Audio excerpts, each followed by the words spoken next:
Au cours de la dernière étape de son pèlerinage à San Giovanni Rotondo, la ville de Padre Pio, Benoît XVI a rencontré les prêtres, les religieux, les religieuses et les jeunes en l'église consacrée aux Saints Capucins et construite par Renzo Piano. Le soin des âmes et la conversion des pécheurs, ce désir ardent a brûlé en Padre Pio jusqu'à la mort, a rappelé le pape, invitant les prêtres à mettre en valeur le sacrement de la pénitence, tant aimé par Padre Pio, à ne pas se résigner devant les confessionnaux déserts et à ne pas se contenter de constater la désaffection des fidèles à l'égard de cette source extraordinaire de sérénité et de paix. Certes, il faut trouver de nouvelles voies pour communiquer aujourd'hui la vérité de l'Évangile, a ajouté le pape. Mais la vie de Padre Pio enseigne que seule une âme intimement unie au crucifié parvient à transmettre, même à ceux qui sont loin, la joie et la richesse de l'Évangile. Aux jeunes, Benoît XVI a demandé de ne pas se décourager et d'être des jeunes au grand cœur. L'Église ne vous abandonne pas et vous n'abandonnez pas l'Église, a-t-il conclu, car votre contribution est indispensable pour construire des communautés chrétiennes vivantes et des sociétés plus justes et ouvertes à l'espérance. Après la rencontre, le pape est descendu dans l'église inférieure et a béni les nouvelles mosaïques réalisées par Marco Rupnik et par le Centre Aletti de Rome. Dieu seul peut éliminer le pouvoir du mal, a rappelé Benoît XVI dimanche après-midi à San Giovanni Rotondo. Le pape rencontrait les malades et le personnel médical de la Maison du Soulagement de la Souffrance, l'hôpital voulu par Saint Pio de Pietrelcina et inauguré en 1956. Citant Padre Pio, Benoît XVI a souligné que l'engagement de la science dans le soin des malades doit toujours être accompagné d'une confiance filiale en Dieu, infiniment tendre et miséricordieux. La foi nous aide à pénétrer le sens de la souffrance, ajoutait Benoît XVI, car il existe un rapport étroit entre la croix de Jésus et notre souffrance, qui se transforme et se sublime lorsque nous la vivons conscients que Dieu nous est proche. Padre Pio demandait aux malades, aux médecins et aux prêtres d'être des réserves d'amour et a-t-il conclu, telle doit être la mission de la grande famille de la Maison du Soulagement de la Souffrance.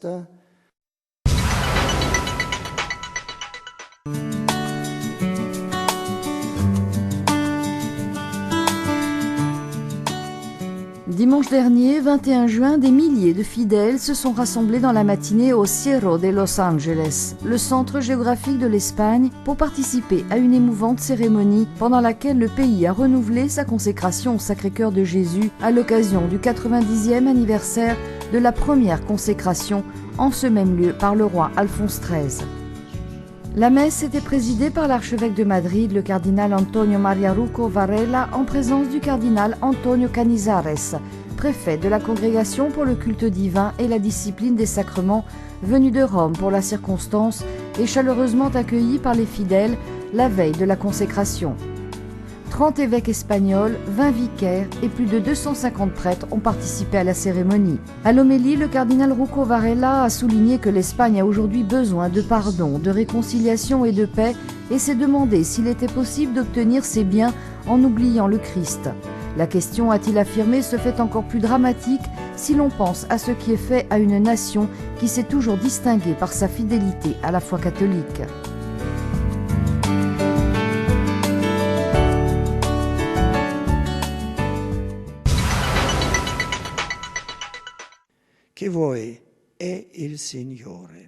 Homme d'État de renommée internationale, Alcide De Gasperi a été capable de traduire en actions concrètes et cohérentes la foi qu'il professait. Spiritualité et politique ont habité sa personne et caractérisé son engagement social et spirituel. Benoît XVI l'a rappelé en s'adressant aux membres du conseil de la Fondation De Gasperi. Docile et obéissant à l'Église, mais indépendant et responsable dans ses choix politiques, il ne s'est jamais servi de l'Église à des fins politiques. Homme d'une grande droiture morale, Alcide De Gasperi n'a jamais cédé au compromis malgré certaines incompréhensions de la part du monde ecclésiastique. Cependant, a conclu le pape, le souvenir de son expérience de gouvernement et de son témoignage chrétien doit être un encouragement pour ceux qui gouvernent aujourd'hui l'Italie et les autres peuples, en particulier ceux qui s'inspirent de l'Évangile.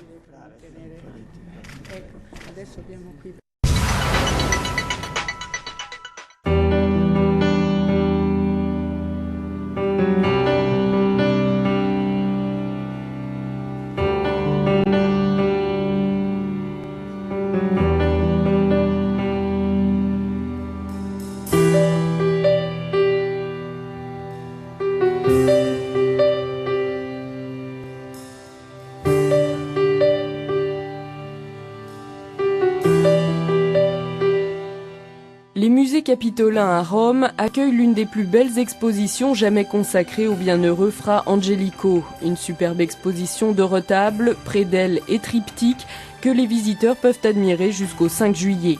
Fra Angelico, un artiste qui a su combiner avec brio la richesse du gothique et le style réaliste de la Renaissance, utilisant des couleurs qui puissent avec éclat imprégner ses œuvres d'une grande intensité émotive.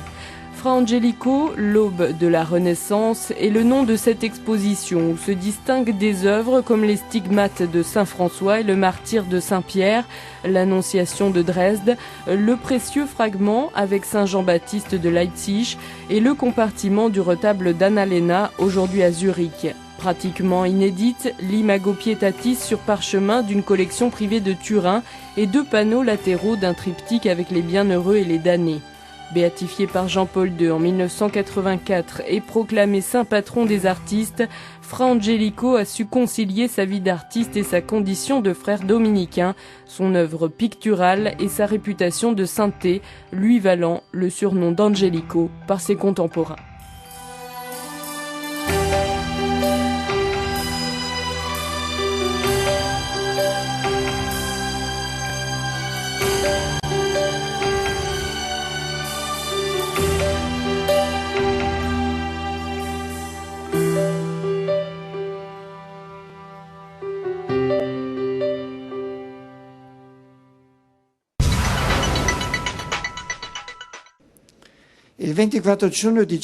Il y a 150 ans, le 24 juin, naissait l'idée d'une grande mobilisation pour l'assistance des victimes de guerre, qui par la suite prendra le nom de Croix-Rouge. Au cours des années, les valeurs d'universalité, de neutralité, d'indépendance dans le service ont attiré des millions de volontaires dans toutes les régions du monde, formant un important rempart d'humanité et de solidarité dans les situations de guerre et de conflit, mais aussi dans les secours d'urgence, en souhaitant que la personne humaine soit dans sa dignité et dans son intégralité, toujours au centre de l'engagement humanitaire de la Croix-Rouge. J'encourage spécialement les jeunes à s'engager concrètement dans cette institution très estimée. Je profite de la circonstance pour demander la libération de toutes les personnes séquestrées dans les zones de conflit et je demande à nouveau la libération de Eugenio Vanni, collaborateur de la Croix-Rouge aux Philippines.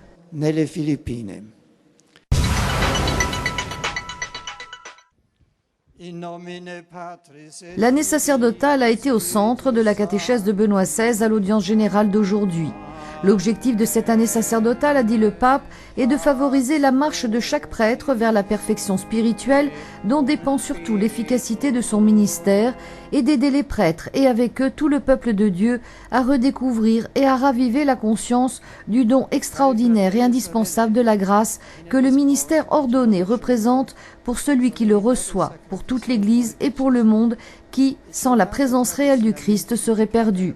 Et c'est parce qu'il appartient au Christ que le prêtre est radicalement au service des hommes. Il est le ministre de leur salut, de leur bonheur, de leur libération authentique, grandissant dans cet abandon à la volonté du Christ, dans la prière, dans l'être cœur à cœur avec lui.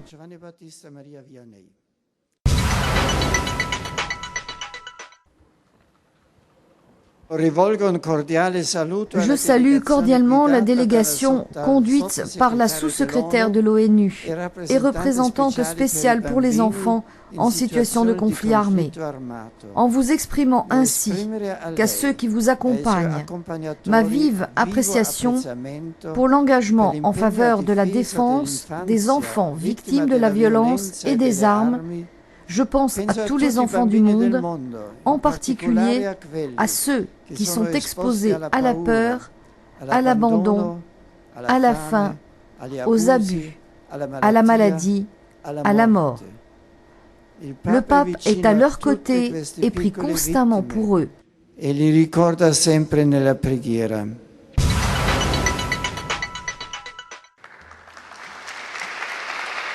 Le pape a lancé un nouvel appel à la paix au Proche-Orient, évoquant son récent voyage en Terre Sainte au mois de mai. Benoît XVI s'adressait aux membres de la ROACO, la réunion des œuvres d'aide aux églises orientales, à l'issue de leur assemblée annuelle. L'Église est aux côtés de tous ceux qui souffrent. Aussi, le pape a-t-il encouragé toutes les initiatives en vue d'apporter une aide matérielle aux populations qui, soumises à de dures conditions de vie, sont souvent contraintes d'émigrer. Avec les aides, Benoît XVI rappelle l'importance d'apporter aussi de l'espérance de la foi, que les fils de l'Orient catholique ainsi que leurs pasteurs travaillent à construire la coexistence pacifique avec leurs frères d'autres confessions chrétiennes et d'autres religions. Le pape a également rappelé aux catholiques leur responsabilité interreligieuse dans l'esprit de Vatican II. Insieme con i fedeli di altre confessioni cristiane. L'actualité vue de Rome cette semaine, c'est particulièrement l'attente grandissante avant la publication imminente de Caritas in Veritate de Benoît XVI, sa première encyclique à caractère social, la 11e encyclique de ce type d'un pape depuis Rerum Novarum de Léon XIII, c'était en 1891. Ce document, on le sait, annoncé depuis bien plus d'un an, avait été retardé, sa publication a été retardée en pleine crise économique mondiale afin d'en affiner l'analyse. Ce texte magistériel devrait maintenant être publié dans une semaine. Cet appel à la communauté internationale afin qu'elle saisisse enfin l'opportunité de la crise économique actuelle pour aider les plus pauvres arrivera juste à la veille de la rencontre, non loin de Rome, des leaders des pays les plus riches de la planète. C'est à L'Aquila, ville touchée par un séisme, on le sait, un séisme meurtrier en avril dernier, donc non loin de Rome, que se réunira le G8. Et en marge de cette rencontre, nombre de participants seront reçus pour la première fois au Vatican. L'attente est donc grande, là aussi, de voir se rencontrer pour la première fois le pape et Barack Obama, le nouveau président américain. Ce sera au terme du G8, le 10 juillet, dans l'après-midi. On sait que Rome a plusieurs fois fait part de ses fortes réserves face aux positions, entre autres pro-avortement du président démocrate, également favorable, on le sait, et c'est un sujet délicat ô combien au Saint-Siège, sur la recherche sur les cellules souches embryonnaires. Pour autant, le Vatican avait affirmé avoir beaucoup apprécié le discours de Barack Obama début juin au Caire, à l'université Al-Azhar. Le président américain y avait évoqué les relations entre les États-Unis et le monde islamique, mais aussi la paix à travers le monde. D'autres responsables internationaux seront reçus au Vatican et passeront pour la première fois le seuil des appartements pontificaux. Ce sera entre autres le cas du nouveau Premier ministre japonais Taro Aso, le premier chef du gouvernement nippon qui soit de confession catholique. Le Premier ministre australien Kevin Rudd rencontrera aussi le pape. L'Australie ne fait pas partie de ce club privé des pays les plus industrialisés, mais en marge de G8, l'Australie participera à un forum à l'Aquila, un forum sur le développement, sur l'environnement.